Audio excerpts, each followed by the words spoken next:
Welcome back to What Arty Noobs with General Disturbance. This is an M44, the Tier 6 American SPG, and this one's located on the north spawn of El Halluf under the command of Pork U2. Yes, another of my replays. One of the binge replays I was doing of the M44 when I was playing the Marathon, trying to get that TS5.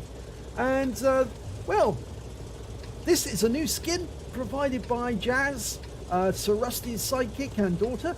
And it actually does recreate an M44 that's on display in America. Okay, moving away to the firing position. Trying to let the team get past me without running into them at all. Now, the M44, it's armed with a 155mm howitzer, which is mounted in a swivel bracket. I think you can see that from above. And that means it's got a very wide arc of fire. And it means that you can dial in your aim on the enemy fairly quickly. And because I'm using premium consumables, my reload time is 16.8 seconds or 16.08 seconds. And I'm going to fire from this position to start with. Just getting into position. And what I just saw was an enemy Stug 3G diving over the cliff right at the start of the game. And I think he's drowning himself right at the start. Well, that gives their enemy team a bit of a disadvantage. He hasn't appeared on the scoreboard yet, but I reckon he's drowning himself. Yes, he's just drowned. Well, I fired a chance shot at that bush because there's normally somebody there. There is somebody at the other bush though. We've got an SU-152 and a VK-3002M, which is the MAM version of the Panther prototype. It's also basically the same tank the Poodle is from. There you go. Round out. Well, it splashed him for 14 hit points, and it's given him a bit of stun, but the SU-152 is not there. Okay, I'm distracted. I see that the enemy has made its way to the northwest corner of the map, and we're one tank up on the enemy at the moment, but they do seem to have the better position overall. And I'm focusing in on that Leo, who's side-scraping that rock, trying to shoot down the corridor. Round out on him. And the shell hits him. There was no explosion at the other end, so I know it definitely touched him. T-34. And unfortunately, that Panzer T-25 has got round the corner, and I can't get shots on him before he gets around the corner. So I'm fired a quick round out, and because I got a reticule bloom, the shell went nowhere near the aim point. So I'm going to try and get shots on that Panzer T-25 and or support against this Tiger P. I think I'm going to go for him first because there's two tanks together, and whenever you get two tanks together, you get double bubble, and I took out the Striv with one shot. And now I've got a VK-3001H and a Tiger P to fire at the same time. And it looks like they're going to try and use that wreck for cover. That might work against them. Well, that's a splash. 127. If they hide behind the wreck, it just makes them very obvious. We know where they are. Marking the target. Going for them again. Round out. And it hit the wreck and splashed the Tiger P, and he's now pushing the wreck along as cover.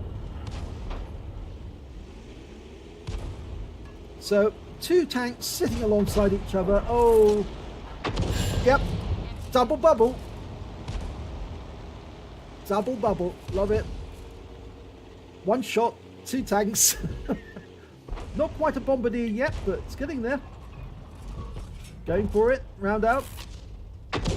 And the VK's gone. So that's my second kill. But in the meantime, this Panzer T-25, well, he's been doing quite well for a very bad tank. Panzer T-25's got virtually no armor whatsoever. And he just took a direct hit. 201 hit points. The Tiger P's still trying to get some shots, but he's now got to contend with two wrecks ahead of him. Round out on the Panzer T-25.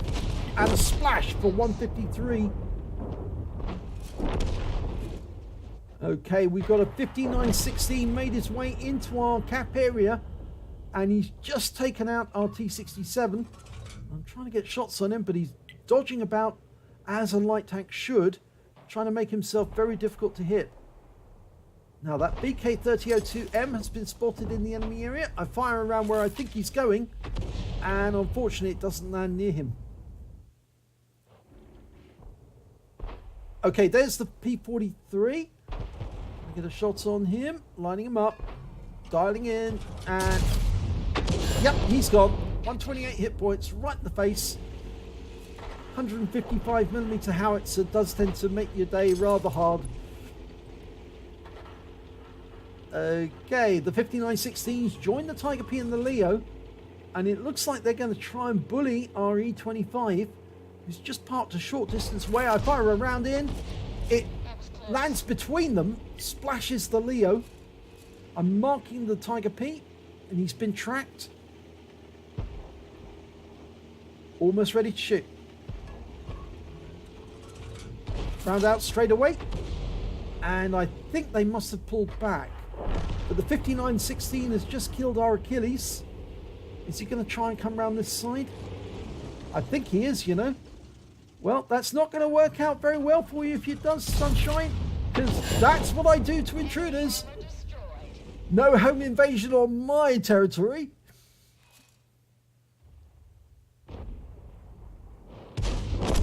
Oh, and there's a Leo just gone down. The E25 got him. That means there's still, oh, that FV304 and the Tiger P. And I just fired at the Burt, and the shell lands near the T52. And there's the Tiger P. And he's come up the slope. And he's got thick armor, which makes it very difficult for the Comet and the E25 to penetrate. And I fire a round into him, get a nice big hit. But it looks like he's trying to push our Comet back, who's backing away. This is the last enemy alive, the Tiger P. I'm almost loaded. He's going in to bully our Comet, and I don't like bullies. That's the high caliber. He's pushing that Comet about. He's got him tracked. He's holding him tracked whilst pushing him back. And I don't like bullies. I said I'm going to get rid of this Tiger P like that. Game over.